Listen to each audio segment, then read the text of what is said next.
Si Fatima binabalik-balikan ang kanyang konsensya. Gusto niyang makausap itong si Tanggol sa lalong madaling panahon para masabi umano ang nangyari. Ngunit ipit naman itong si Fatima, pinangunahan siya ng takot sapagkat buhay umano ng kanyang pamilya ang nakasalalay dito kapag siya magsalita.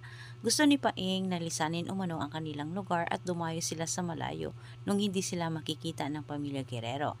Subalit si Fatima ay hindi pinatahimik ng kanyang konsensya at gusto niyang makausap itong si Tanggol kahit nakiusap siya ng kanyang ama na siya'y payagan na makita itong si Tanggol.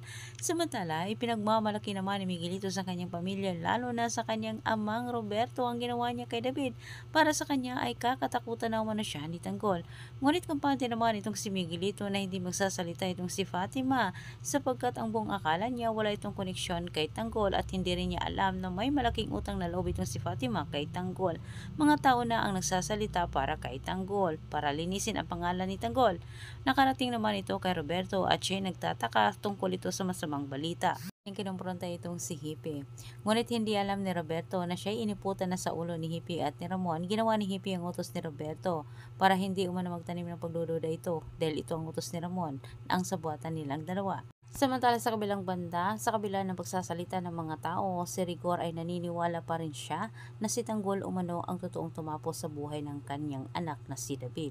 Nagpatulong itong si Fatima sa kanyang pamilya para matuntuan umano nila ang tirahan ni David. Gusto niyang makausap itong si Rigor. Ngunit ilang sa araw ng libing ni David, doon sila makita-kita ni Rigor, Tanggol at Fatima.